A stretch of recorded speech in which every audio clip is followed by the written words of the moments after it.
नमस्कार गोटे special programme को आपण मानक स्वागत करुच्ची गोटे देश सेतबेले उन्नति पथरे आगे जाए विकास पथरे आगे जाए जितेबाला गोटे सुस्थ समाज गठन हुए से भली गोटे सुंदर स्वास्थ्य पाइबापी आपण सुस्थ सुस्थ खाद्यर आवश्यकता रही किंतु से खाद्य आपण कौन कौन खाद्य खाइबे आपण केतेबेले खाइबे आ केते परिमाण खाइबे तापे गोटे प्रॉपर डाइट दरकार ताहले जाई आपण एनर्जी सहित कौन काम को करि परिबे आ सब काम इजिली करि परिबे तो निहाती भाव में आज विषय वस्तु हूँ संतुलित आहार वेल आम सहित जड़े प्रसिद्ध न्यूट्रिशन एक्सपर्ट अच्छा जी अनेक लोक मान गाइड कर स्वास्थ्य परिवर्तन आसी तो आज आम सहित अच्छा यास्मिन हबीब मैडम मैडम नमस्कार आपन को बहुत बहुत स्वागत करुच्ची आज कार्यक्रम को धन्यवाद।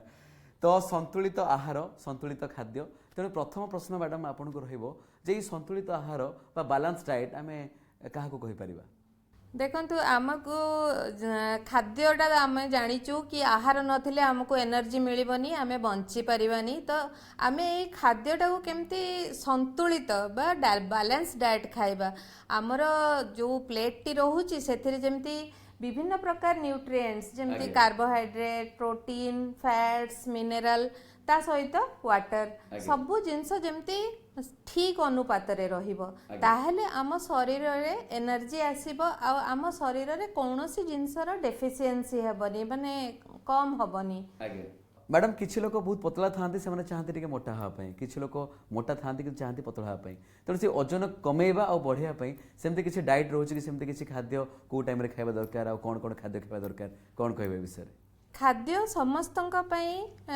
अलगा अलगा थाए जेमती आमे गोटे छोटिया पिल्ला जति जहाँ खाद्य खाइबो जणे वयस्क व्यक्ति ताठू अलगा खाद्य खाइबे जणे पुरुष जहाँ खाद्य खाए ता तुलन रे जणे स्त्री रो खाद्य महिला रो खाद्य कम रहे एवं आउ गोटे जिनस जेमती कि कहार काम को भलिया तांकर काम अछि जदि जनकर बसिकी रहिबा डेस्क जॉब अछि कंप्यूटर पाखरे बहुत समय बसिकी रहिबार काम अच्छी से केते खाइबे किंबा जी बाहर फील्ड रे काम करूचंती से केते खाइबे सेटा आमे जोटा हिसाब करी कि दो तांकर प्रथमे तो जेंडर तापरे तांकर बयस आउ तांकर काम एया को ही आखिरे रखी कि डाइट प्लान करा हुए मैडम जदि आमे कहबा आमे ब्रेकफास्ट रे खाइबा खाउछु लंच रे भी खाउछु तेणु प्रॉपर डाइट माने जे आमे फास्ट ब्रेकफास्ट को आसीबा ब्रेकफास्ट रे जणे कोन कोन खाइबा दरकार स्पेशली माने कोन कोन दरकार ताकू ता शरीर पई दिनर आरंभ आमे ब्रेकफास्ट रु करी थाउ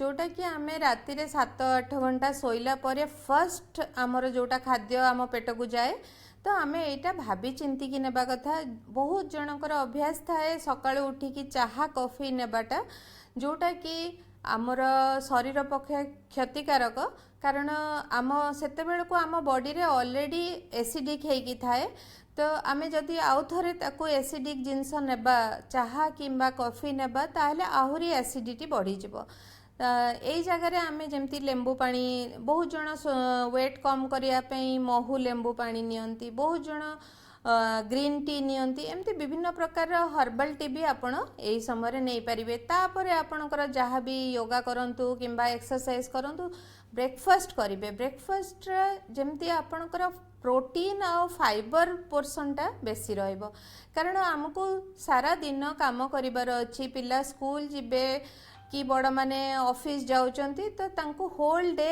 एनर्जेटिक रहिबा पई पड़िबो जेमती आमे ब्रेकफास्ट रे कौन ऐड करिबा आमे जदि नॉन वेज खाउचे ताले आमे अंडा ऐड करि परिबा आपण बॉइल्ड एग खांतु किंबा ताकू पोच करी खांतु किंबा आपण ताकू विभिन्न प्रकार वेजिटेबल पकई कि ऑमलेट बनै कि खांतु एटा आपणकर गोटे सुपर फूड जोटा आपण को बहुत एनर्जी दिए आउ ता छड़ा जेमती आपण ओट्स खाई परिबे किंबा कॉम्प्लेक्स कार्बोहाइड्रेट जोटा मिलेट्स रे जो जिनस गुड़ाक अच्छी सेटा बहुत समय पर्यंत आपण पेट फुल रखिबो आपण को बारंबार भोक लागिबनी जदि आपण मैदा जातीय जिनस खाइबे जेमती मैगी हो किंबा मैदा जातीय जिनस जहाँ भी होची से भलिया जिनस जदि आपण खाइबे ताहले से बहुत जल्दी सुगर स्पाइक करिवो सुगर बढ़ी जिवो आपणक बॉडी रे ता छड़ा आपणकर कौन हबो जल्दी भोक लागिवो जल्दी भोक पुणी लागिले आपण बाहरु जहाँ भी मिलिवो अवेलेबल हबो आपण बरा सिंगड़ा खाइबे आ जोटा कि आपणक स्वास्थ्य पके खराब हबो वेल मैडम ब्रेकफास्ट विषय रे बुझी देथिले आपण मानकु आपण कोन कोन खाइबे सकाळू ब्रश करिकी बट जदि आमे लंच पाकु आसीबा मैडम तो आमे कोन कोन खाद्य खाइ परिबा लंच रे स्पेशली जेमती आमर ब्रेकफास्ट आमे प्राय 9टा भितरे खाई देई थाउ ऑफिस जिबा पूर्वरु किंबा स्कूल जानती पिला माने आमे जेमती ब्रेकफास्ट परे गोटे फल खाइबा आ गोटे टाइम रे जेमती आपण गोटे रु 2टा भितरे लंच करंतु टाइम टा ठीक रखंतु जोथरे कि आपणकर डाइजेशन टा ठीक रहिबो लंच रे आपण जदि आपणकर भात खाउचंती किछि असुविधा नहीं आपण भात खाआंतु जदि वेट मैनेजमेंट पई देखुचंती रुटी खाउचंती ताहले भी भल ए दुईटा जाक कार्बोहाइड्रेट किंतु आमे रुटीटा गणी की खाऊ 2टा कि 3 पट एमती किंतु भातर किछि क्वांटिटी रहेनी आमे जदि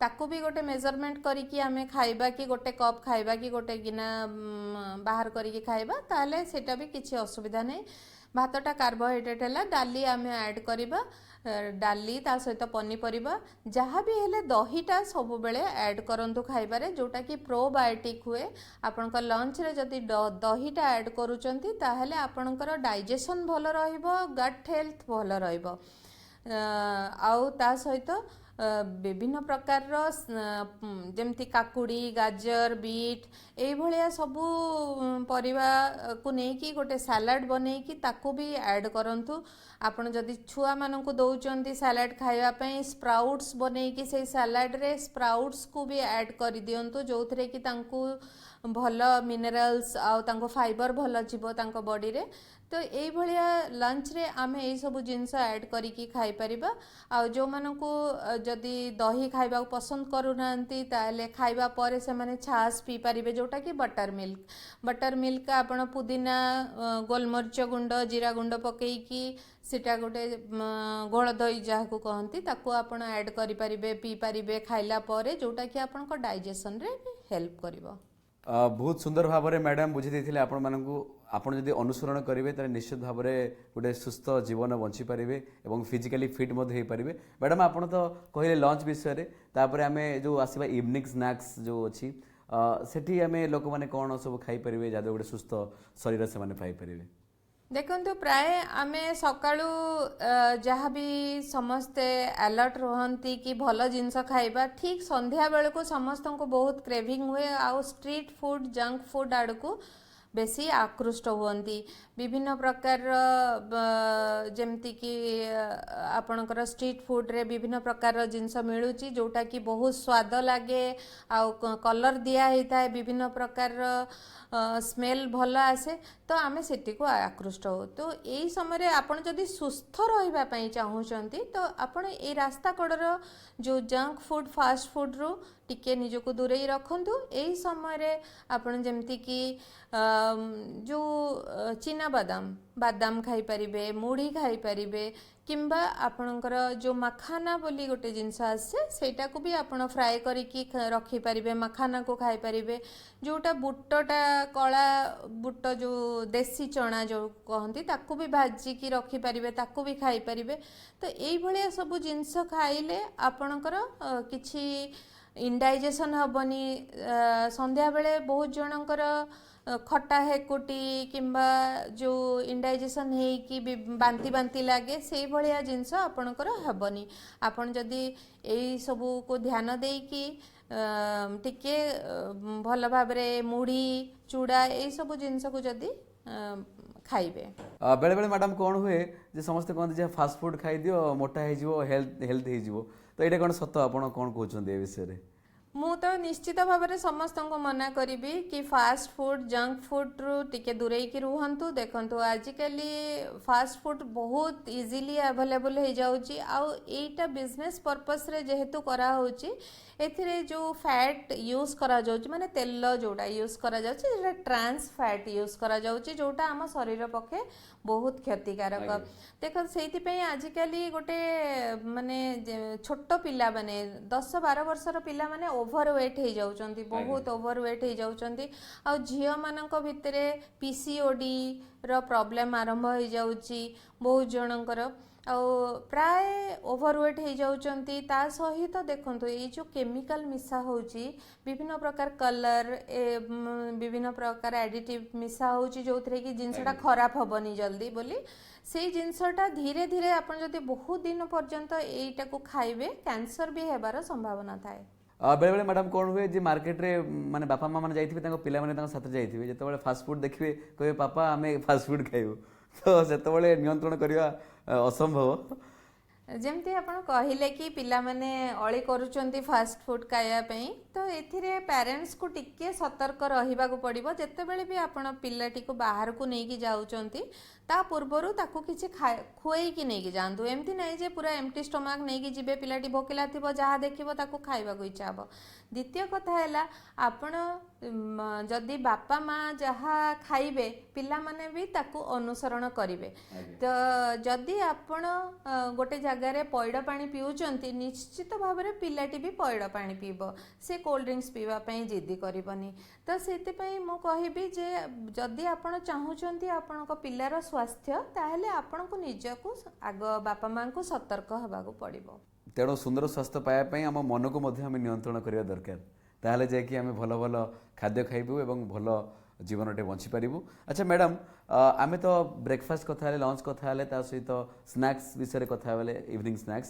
ଯଦି ଆମେ କଥା ହେବା ଡିନର ବିଷୟରେ ବା ରାତ୍ରି ଭୋଜନ, ତ ରାତ୍ରି ଭୋଜନ କେମିତିକା ରହିବା ଦରକାର? ଟିକେ ହେଭି ହେବା ଦରକାର କି ଲାଇଟ୍ ହେବା ଦରକାର? ଏ ବିଷୟରେ ଆପଣ କ'ଣ କହିବେ?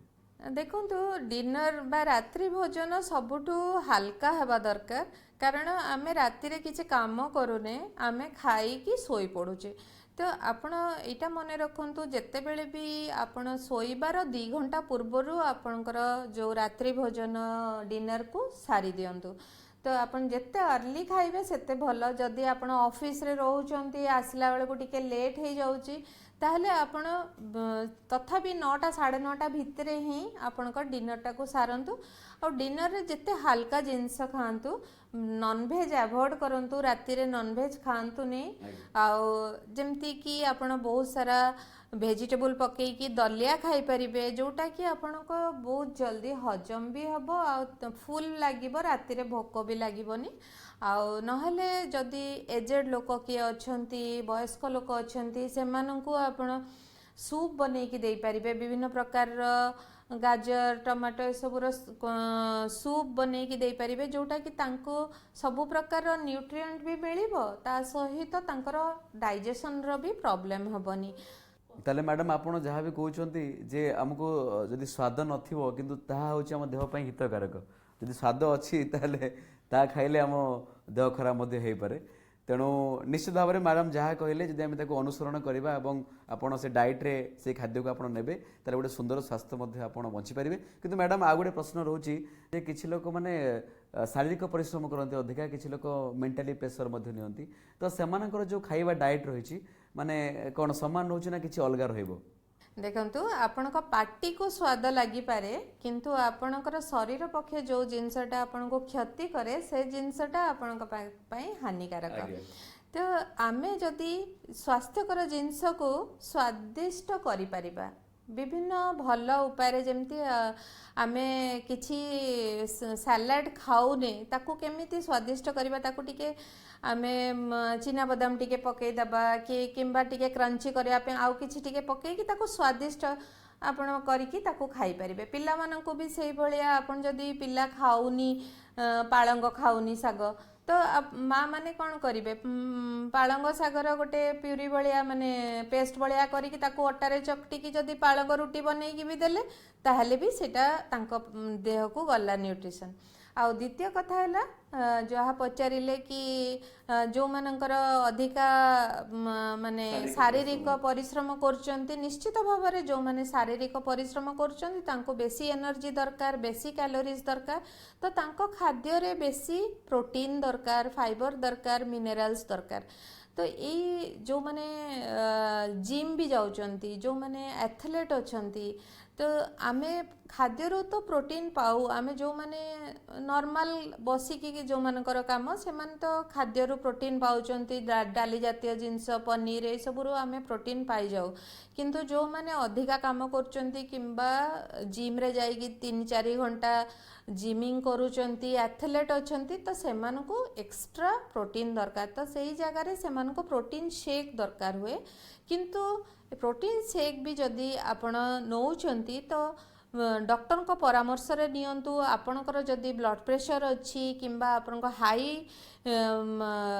ଡାଇବେଟିକ୍ସ ଅଛନ୍ତି, ଆପଣଙ୍କର ଯଦି ଟ୍ରାଇଗ୍ଲିସରାଇଡ୍ କିମ୍ବା କୋଲେଷ୍ଟ୍ରଲ୍ ହାଇ ଅଛି, ତାହେଲେ ଏଇ ଜାଗାରେ ଆପଣଙ୍କ ଡକ୍ଟରଙ୍କ ପରାମର୍ଶ ନେଇକି ଆପଣ ହୁଏ ପ୍ରୋଟିନ୍ ହଉ ଯେକୌଣସି ପ୍ରୋଟିନ୍ ଶେକ୍ ଆପଣ ଆପଣଙ୍କ ଖାଦ୍ୟରେ ଆଡ୍ କରନ୍ତୁ। ବହୁତ ସୁନ୍ଦର ସୁନ୍ଦର ଟିପ୍ସ ମ୍ୟାଡାମ ଦଉଛନ୍ତି। ତ ମ୍ୟାଡାମ ଆଉ ଗୋଟେ ପ୍ରଶ୍ନ ରହିବ ଆପଣଙ୍କ ପାଇଁ। ବେଳେ ବେଳେ ମ୍ୟାଡାମ ଆମେ ଯାଉଥାଉ, ଗାଡିରେ ଯାଉଥାଉ, ଅସମୟରେ ଆମେ ଖାଇଦଉ, ଯେମିତି ଗୁପଚୁପ ହେଲା କି କୋଉଟେ କ'ଣ ଆମେ କୋଲ୍ଡ ଡ୍ରିଙ୍କସ୍ ପିଇଦେଲୁ। ତ ସେମିତି କିଛି ଯଦି ଆମେ ଅସମୟରେ କିଛି ଖାଦ୍ୟ ଖାଉ, ଆମର ଶରୀର ଉପରେ କିଛି ଇଫେକ୍ଟ ପଡିବ କି, କ'ଣ କହିବେ ଆପଣ? ଆମେ ଯେଉଁ ଖାଉଛେ ଯାହାବି ଆମ ଶରୀର ସେଇ ଅନୁସାରେ ହିଁ ସେଟ୍ ହେଇଯାଉଛି। ତ ଆମେ ସବୁବେଳେ ଗୋଟେ ଟାଇମିଂ ଠିକ୍ ରଖିବା ଦରକାର କି ଏଇ ସମୟରେ ବ୍ରେକଫାଷ୍ଟ ଖାଇବା, ଏଇ ସମୟରେ ଲଞ୍ଚ ଖାଇବା, ଏଇ ସମୟରେ ଡିନର ଖାଇବା। ଆମେ ଯଦି ଅସମୟରେ ଖାଇବା ତାହେଲେ କ'ଣ ହେବ, ଆମର ବଡ଼ିରେ ଯେମିତି ଗୋଟେ ପ୍ରୋସେସ୍ ଚାଲିଛି। ଦେଖନ୍ତୁ, ଯଦି ଆପଣ ଦିନେ 5ଟା ବେଳେ ଉଠୁଛନ୍ତି, ନେକ୍ସଟ ଡେ ବି ଆପଣଙ୍କୁ 5ଟା ବେଳେ ନିଦ ଭାଙ୍ଗିଯିବ। ଯଦି ଗୋଟେ ଦିନ 8ଟା ପର୍ଯ୍ୟନ୍ତ ଶୋଇଯାଇଛନ୍ତି, ନେକ୍ସଟ ଡେ ବି ନିଦ ଲାଗିବ 8ଟା ପର୍ଯ୍ୟନ୍ତ ଶୋଇବା ପାଇଁ। ତ ଆମ ବଡି ସେଟ୍ ହେଇଯାଇଥାଏ ସେ ଟାଇମ୍ ସହିତ। ତ ଆମ ବଡି ସେଇ ଅନୁସାରେ ଯାହା ଡାଇଜେଷ୍ଟିଭ ଜୁସ୍ ଆମ ବଡିରୁ ବାହାରେ, ଆମେ ଯଦି ଖାଉଛେ 1ରୁ 2ଟା ଭିତରେ, ଆମର ଡାଇଜେଷ୍ଟିଭ ଜୁସ୍ ସେତିକି ବେଳେ ବାହାରେ ଆମ ବଡିରେ। ଆଉ ଆମକୁ ସେଇ ସମୟରେ କ୍ରେଭିଂ ହୁଏ, ଭୋକ ଲାଗେ। ଆମେ ଯଦି ସେଟାକୁ ମାନେ ତା ସପ୍ରେସ୍ କରିଦେଲେ, ଆମେ 2ଟା ବେଳେ ଖାଇଲେନି, ତ ସେଟା ୱେଷ୍ଟ ଗଲା। ଆମର ଯେଉଁ କ୍ରିୟାଟା, ପାଚନ କ୍ରିୟାଟା ଦବିଗଲା। ତ ଆମେ ଯେତେବେଳେ ସେଟାକୁ ପୁଣି 4ଟା-5ଟା ବେଳେ ଖାଇଲେ, ସେଟା ଆଉ ଆମର ଡାଇଜେସନ୍ ହେବନି। ସେଇଟା ଯେମିତି ଗୋଟେ ଜିନିଷ ଡାଇଜେସନ୍ ନହେଲେ ସେ ଯେମିତି ରହେ, ମାନେ ଜମିକି ରହିବ, ତ କ'ଣ ହେବ, ପଚିଯିବ। ତ ଧୀରେ ଧୀରେ ସେଇଟା ଯେତେବେଳେ ଡାଇଜେଷ୍ଟ ନ ହେବ, ସେ କ'ଣ ହେବ, ଗ୍ୟାସ୍ ହେବ, ହାକୁଟି ଆସିବ, ଆଉ ବେଳେବେଳେ ତ ଫୁଡ୍ ପଏଜନିଂ ଟାଇପ୍ର ବି ହେଇଯାଏ। ମ୍ୟାଡାମ ଆଜିକାଲି ସୋସାଇଟିରେ ଆମେ ଦେଖିଛୁ ଯେ ପୁଅମାନେ ହୁଅନ୍ତୁ କି ଝିଅମାନେ ହୁଅନ୍ତୁ, ବେଳେବେଳେ ସେମାନେ ଟିକେ ସୁନ୍ଦର ଦେଖାହେବା ପାଇଁ, ଯେ କେମିତି ତ୍ୱଚା ଗ୍ଲୋ ହେବ ଯେମିତି, ତ ତା ପାଇଁ ସେମିତି କିଛି ଡାଏଟ୍ ଅଛି କି, ସ୍ପେଶାଲ ଡାଏଟ୍, ଯେ ଏଇ ଜିନିଷ ଖାଇଲେ କେବଳ ସେମାନେ ଟିକେ ଗ୍ଲୋ କରିବେ, ଟିକେ ସୁନ୍ଦର ଦେଖାଯିବେ, ଆଟ୍ରାକ୍ଟିଭ ଲାଗିବେ? ଆମକୁ ସୁନ୍ଦର ଦେଖାଯିବା ପାଇଁ ଆମକୁ ଭିତରୁ, ମାନେ ଆମ ଶରୀର ସୁସ୍ଥ ଥିଲେ ଆମେ ସୁନ୍ଦର ଦେଖାଯିବା। ଦେଖନ୍ତୁ, ଆପଣ ଯେଉଁଦିନ ଆପଣଙ୍କୁ ଭଲ ଲାଗୁନି, ରୋଗ ଆପଣଙ୍କୁ ଜ୍ୱର ହେଇଛି କିମ୍ବା ଆପଣଙ୍କୁ ଭଲ ଲାଗୁନି, କିଛି ବି ଅସୁବିଧା ଅଛି, ଆପଣଙ୍କ ଫେସ୍ରେ ସେ ଗ୍ଲୋ ରହିବନି। ତ ମୁଁ ସେଇ କଥା କହିବି, ଯଦି ଆପଣ ସୁସ୍ଥ, ଭିତରୁ ଆପଣ ସୁସ୍ଥ ଅଛନ୍ତି, ଠିକ୍ ଖାଦ୍ୟ ଖାଉଛନ୍ତି, ଆଉ ତାହେଲେ ଆପଣଙ୍କର ଆପେ ଆପେ ଆପଣଙ୍କ ଫେସ୍ରେ ଗ୍ଲୋ ଆସିବ। ଆଉ କିଛିଟା ଜିନିଷ ଯେମିତି ଆପଣଙ୍କ ଖାଦ୍ୟରେ ନଟ୍ସ ଆଡ୍ କରନ୍ତୁ, ଆଲମଣ୍ଡ ହଉ, ୱାଲନଟ୍ ହଉ, କିମ୍ବା ପମ୍ପକିନ୍ ସିଡ୍ସ, ସନଫ୍ଲାୱାର ସିଡ୍ସ, ଏଇଭଳିଆ ସିଡ୍ସ ଜାତୀୟ ଜିନିଷ ଯେଉଁଥିରେ କି ଓମେଗା-3 ଥାଏ, ଯେଉଁଟାକି ଆମ ସ୍କିନ୍ ପାଇଁ ଭଲ, ଆମ ନେଲ୍ସ ପାଇଁ ଭଲ, ହେୟାର ପାଇଁ ଭଲ। ତ ପ୍ରାୟ ସମସ୍ତଙ୍କୁ ଚିନ୍ତା ଥାଏ କି ଚୁଟି ଝଡ଼ୁଛି, କ'ଣ କରିବା। ତ ସେଇଥିପାଇଁ ମୁଁ କହିବି କି ସିଡ୍ସ ଜାତୀୟ ଜିନିଷ କିମ୍ବା ଡ୍ରାଏ ଫ୍ରୁଟ୍ସରେ ଆମେ କିସମିସଟାକୁ ରାତିରେ ଆମେ 8-10ଟି କିସମିସକୁ ପାଣିରେ ପକାଇଦେବା, ସକାଳେ ସେଇ କିସମିସ ଖାଇପାରିବା। ସେଥିରେ ଆଇରନ୍ ଭଲ ଥାଏ, ଆଉ ମିନେରାଲ୍ସ ବି ଭଲ ଥାଏ, ଯେଉଁଥିରେ କି ଆମର ସ୍କିନ୍ରେ ଗ୍ଲୋ ଆସିଯିବ। ମ୍ୟାଡାମ ଏଇଠି ଆଉ ଗୋଟେ ପ୍ରଶ୍ନ ଉଠୁଛି ମୋ ମନରେ, ଯେମିତିକି ବହୁତ ଲୋକ ଅଛନ୍ତି ତାଙ୍କ ପାଖରେ ଖାଇବାର ଅଭାବ ଦେଖାଯାଏ, ତେଣୁ ସେମାନେ କେମିତି ଉପଯୁକ୍ତ ପ୍ରୋଟିନ୍ ପାଇପାରିବେ, ସେମାନେ କେମିତି ଗୋଟେ ବାଲାନ୍ସ ଡାଏଟ୍ ବା ସନ୍ତୁଳିତ ଖାଦ୍ୟକୁ ମେଣ୍ଟେନ୍ କରିପାରିବେ, କ'ଣ କହିବେ ଏ ବିଷୟରେ? ଦେଖନ୍ତୁ ଆମେ ଯଦି ବି ଦେଖିବା କି ଖାଦ୍ୟ ସବୁଥିରେ ନ୍ୟୁଟ୍ରିସନ୍ ରହୁଛି। ଯେଉଁମାନେ ଗରିବ କି ଯେଉଁମାନେ ପାଉନାହାନ୍ତି ବହୁତ ଭଲ ଖାଦ୍ୟ ଖାଇବା ପାଇଁ, ମାନେ କଷ୍ଟଲି ଖାଦ୍ୟ, ତ ସେମାନେ କେମିତି ଖାଇପାରିବେ? ତ ଆମର ଦେଖନ୍ତୁ କେବେ ବି ଚାଷୀମାନେ ଯେଉଁମାନେ ଆମର ଗାଁ ଗହଳରେ ଚାଷୀ ମାନେ ସେମାନେ ସବୁବେଳେ ସୁସ୍ଥ। କେମିତି ସୁସ୍ଥ? କାରଣ ସେମାନେ ଯେଉଁ ଜିନିଷ ଖାଆନ୍ତି, ସେମାନେ ଯେଉଁ ପନିପରିବା ଖାଆନ୍ତି, ସେଇଟା ସେମାନେ ସବୁ ଅର୍ଗାନିକ୍ ପନିପରିବା ଖାଆନ୍ତି। ତାଙ୍କର ସେଥିରେ ମାନେ ଆର୍ଟିଫିସିଆଲ ପେଷ୍ଟିସାଇଡ୍ ରହେନି। ଆମେ ଯେମିତି ସହରାଞ୍ଚଳରେ ପେଷ୍ଟିସାଇଡ୍ ପକେଇ ଖାଦ୍ୟ ଖାଉଛେ, ତାଙ୍କର ସେ ପେଷ୍ଟିସାଇଡ୍ ରହେନି। ତ ସେମାନଙ୍କର କ'ଣ ହୁଏ, ତାଙ୍କର ଯେହେତୁ ସେଠି ଧାନ ଚାଉଳ ଭଲ ମିଳେ, ତ ଭାତ ଖାଇପାରିବେ, ପଖାଳ ଖାଇପାରିବେ। ପଖାଳ ତ ବହୁତ ବଢ଼ିଆ ଜିନିଷ, ଫର୍ମେଣ୍ଟେଡ୍ ଜିନିଷ, ଯେଉଁଟାକି କୋଭିଡ଼ରେ ବି ପ୍ରୁଭ୍ ହେଇଛି, ସାଇଣ୍ଟିଫିକାଲି ପ୍ରୁଭ୍ ହେଲା ଯେ ପଖାଳଟା ଖାଇଲେ ଆମର ଇମ୍ୟୁନିଟି କେତେ ଷ୍ଟ୍ରଙ୍ଗ ହେଉଛି। ତ ଏଇ ସମୟରେ ଯେଉଁମାନେ ରିଚ୍ ବ୍ୟାକଗ୍ରାଉଣ୍ଡରେ ନାହାନ୍ତି, ମିଡ଼ିଲ୍ କ୍ଲାସ୍, ପୁଅର୍ କ୍ଲାସ୍, ସେ ପଖାଳକୁ ଆଡ଼୍ କରିପାରିବେ। କିମ୍ବା ଶାଗ, ବିଭିନ୍ନ ପ୍ରକାର ଶାଗ ସବଜି, ଯାହା ବି ବାଡ଼ିରେ ଶାଗ ସବଜି ହେଉଛି, ମାଛ ପୋଖରୀରେ ହେଉଛି, ମାଛ ଆଣିକି ଖାଇପାରିବେ। ଗାଁ ଗହଳରେ ଗାଈ ଛେଳିର କ୍ଷୀରଟା କ୍ୟାଲସିୟମରେ ପୁରା ଭରପୁର ଥାଏ। ତ କ୍ଷୀରଟା ତାଙ୍କ ଡାଏଟ୍ରେ ଆଡ଼୍ କରିପାରିବେ। ତ ଏଇସବୁ ଜିନିଷ ଯେମିତି ତାଙ୍କର ଏଇ କ୍ଷୀର ହଉ, ସେଇଥିରୁ ସେ ଦହି କରିପାରିବେ, ଛେନା, ଘିଅ ଏଇସବୁ କରିପାରିବେ। ତ ଏଇସବୁ ଜିନିଷ ଯଦି ସେମାନେ ଆଡ଼୍ କରିବେ ତାଙ୍କ ଖାଦ୍ୟରେ, ନିଶ୍ଚିତ ଭାବରେ ଗୋଟେ ସନ୍ତୁଳିତ ତାଙ୍କର ଆହାର ହେଇପାରିବ। ମ୍ୟାଡ଼ାମ୍ ଆଉ ଗୋଟେ ପ୍ରଶ୍ନ ଆସୁଛି ମୋ ମନକୁ, ଯେ ଆଜିକାଲି ଯେମିତିକି ଡାଇବେଟିସ୍ ହେଲା କିମ୍ବା ହାର୍ଟ ଆଟାକ୍ ବହୁତ କମନ୍ ସବୁ ରୋଗ ହେଇଗଲାଣି। ତ ସେଥିପାଇଁ ମଧ୍ୟ ଆମେ କ'ଣ କ'ଣ ସବୁ ଡାଏଟ୍ ପ୍ଲାନ୍ କରିବା, କ'ଣ କ'ଣ ଖାଇବା ଦରକାର, ଯାହାଦ୍ୱାରା କି ଆମେ ନିୟନ୍ତ୍ରଣ କରିପାରିବା ଏଇ ରୋଗ ଗୁଡ଼ିକୁ, କ'ଣ କହିବେ? ମୁଁ ଫାର୍ଷ୍ଟ କହିବି ହାର୍ଟ କାର୍ଡ଼ିଆକ୍ ଆରେଷ୍ଟ କଥା କହିବି। କାରଣ ଆଜିକାଲି ସେଇଟା ବହୁତ ସମସ୍ତେ ଡରିକି ଅଛନ୍ତି କି ଜିମ୍ ଗଲେ ହାର୍ଟ ଆଟାକ୍ ହେଇଯାଉଛି, କିମ୍ବା ପ୍ରୋଟିନ୍ ପାଉଡ଼ର ଖାଇଲେ ହାର୍ଟ ଆଟାକ୍ ହେଇଯାଉଛି। ଏସବୁ ମିଥ୍ ଅଛି। କିନ୍ତୁ ଦେଖନ୍ତୁ, ହାର୍ଟର ଆଟାକ୍ ହେବାର ବହୁତ ପୂର୍ବରୁ ଆପଣଙ୍କ ବଡ଼ିରେ ସେଇଟା ସିମ୍ପଟମ୍ସ ଆସିଯାଏ କି ଆପଣଙ୍କୁ ସିଡ଼ି ଚଢ଼ିଲେ ଧଇଁ ସଇଁ ଲାଗୁଛି, କିମ୍ବା ଆପଣଙ୍କର ସେଇ ବଡ଼ିଟା ଆଗରୁ ସିମ୍ପଟମ୍ସ ଦିଏ। ତ ଯଦି ଆପଣ ବ୍ଲଡ଼୍ ଟେଷ୍ଟ କରୁଛନ୍ତି, ପ୍ରତି 6 ମାସରେ ଥରେ ବ୍ଲଡ଼୍ ଟେଷ୍ଟ କରନ୍ତୁ। ଆଉ ଦେଖନ୍ତୁ ଆପଣଙ୍କ ଲିପିଡ୍ ପ୍ରୋଫାଇଲ୍ କ'ଣ ଅଛି, ଆପଣଙ୍କର HDL ଲେବୁଲ୍, LDL ଲେବୁଲ୍ କ'ଣ ଅଛି, ସେଇଟା ଆପଣ ଦେଖନ୍ତୁ। ଟ୍ରାଇଗ୍ଲିସେରାଇଡ୍ କେତେ ଅଛି। ଯଦି ଆପଣଙ୍କର କୋଲେଷ୍ଟ୍ରଲ୍ ବେଶୀ ଅଛି, ତାହେଲେ ଆପଣ କୋଲେଷ୍ଟ୍ରଲ୍ ଜାତୀୟ ଖାଦ୍ୟ, ଯେମିତି ଚର୍ବି ଜାତୀୟ ଖାଦ୍ୟ ହେଲା, ଆପଣଙ୍କର ଛଣାଛଣି ପକୋଡ଼ା, ଏଇସବୁ ଜାତୀୟ ଜିନିଷକୁ ଯେମିତି ଟିକେ ଆଭଏଡ଼୍ କରନ୍ତୁ। ତାହେଲେ ଆପଣଙ୍କର କୋଲେଷ୍ଟ୍ରଲ୍ ଲେବୁଲ୍ ଟିକେ କମିବ। କିମ୍ବା ଆପଣ ଯଦି ବହୁତ ମିଠା ପ୍ରିୟ ଅଛନ୍ତି, ବହୁତ ମିଠା ଖାଉଛନ୍ତି, ତ ମିଠା ଜାଗାରେ ଆପଣ କେମିତି ତାକୁ କମ୍ କରିପାରିବେ। ଆଉ ସେ ଚିନି, ଯେଉଁ ହ୍ୱାଇଟ୍ ସୁଗର, ଯେଉଁଟା ଧଳା ଚିନି ଜାଗାରେ ଆପଣ କ'ଣ ଆଉ ଜିନିଷ ଖାଇପାରିବେ ଯେଉଁଥିରେ କି ଆପଣଙ୍କର ଡାଇବେଟିସ୍ର ପ୍ରୋବ୍ଲେମ୍ ହେବନି। ତ ଆପଣଙ୍କର ଖାଦ୍ୟରେ ଯେମିତି ଚିନି ଜାଗାରେ ଗୁଡ଼କୁ ଆଡ଼୍ କରନ୍ତୁ। କିମ୍ବା ମହୁ ବି ଆପଣ ଯଦି ଚାହା ପିଉଛନ୍ତି, 3-4 ଥର ଦିନକୁ ଚାହା ପିଉଛନ୍ତି, ତ ସେଇ ଜାଗାରେ ଚିନି ଜାଗାରେ ଆପଣ ମହୁ ବି ପକାଇ ପାରିବେ। ଆପଣଙ୍କୁ ଯଦି ବହୁତ ମିଠା ଖାଇବାକୁ ଇଚ୍ଛା ହେଉଛି, କ୍ରେଭିଂ ହେଉଛି କି ମିଠା ଖାଇବାର, ଆପଣ ସେଇ ସମୟରେ ଆପଣ ଖଜୁରୀ ଖାଇପାରିବେ। ଖଣ୍ଡେ ଗୁଡ଼ ପାଟିରେ ପକାଇ ପାରିବେ, ଯେଉଁଟାକି ଆପଣଙ୍କର ଆଇରନ୍ ବି ଭଲ ମିଳିବ, ଆପଣଙ୍କୁ ମ୍ୟାଗ୍ନେସିୟମ୍ ବି ଭଲ ମିଳିବ ଗୁଡ଼ରେ। ତ ଯଦି ଆପଣ ଟିକେ ଖାଇବାଟାକୁ କଣ୍ଟ୍ରୋଲ ରଖିବେ, ବେଶୀ ବାହାରର ଛଣାଛଣି ଜିନିଷ ଆଉ ମିଠା ଜାତୀୟ ଜିନିଷକୁ ଟିକେ ଦୂର ରହିବେ, ତାହେଲେ ନିଶ୍ଚିତ ଭାବରେ ଏଇ ହାର୍ଟ ପ୍ରୋବ୍ଲେମ୍ ହଉ କିମ୍ବା ଡାଇବେଟିସ୍ ପ୍ରୋବ୍ଲେମ୍ ହଉ ଆପଣଙ୍କୁ ହେବନି। ଆଉ ମୁଁ କହିବି ସମସ୍ତଙ୍କୁ କହିବି 6 ମାସରେ ଥରେ ଆପଣ ଟେଷ୍ଟ କରାନ୍ତୁ। ଟେଷ୍ଟ କରାଇଲେ ଆପଣଙ୍କ ବଡ଼ିରେ କ'ଣ କମ୍ ଅଛି, କ'ଣ ବେଶୀ ଅଛି, ସେଇଟା ଆପଣ ଜାଣିପାରିବେ। ତାହେଲେ ଯାଇକି ଆପଣ ତା'ର କିଛି ଉପଚାର କରିପାରିବେ। ମ୍ୟାଡ଼ାମ୍, ଶେଷରେ ଆମର ଯେଉଁ ସୁସ୍ଥ ସମାଜ ରହିଛି, କ'ଣ ବାର୍ତ୍ତା ଦେବେ, କ'ଣ ମେସେଜ ଦେବେ? ମୁଁ ତ ବର୍ତ୍ତମାନ କହିସାରିଛି କେଉଁ ଜିନିଷ ଆପଣଙ୍କ ଦେହ ପାଇଁ ଭଲ, କେଉଁଟା ଆପଣଙ୍କ ପାଇଁ ଖରାପ। ଆପଣ ନିଜେ ଆପଣଙ୍କ ଦେହର ହିଁ ମାଷ୍ଟର, ଆପଣ ହିଁ ଚୁଜ୍ କରିପାରିବେ।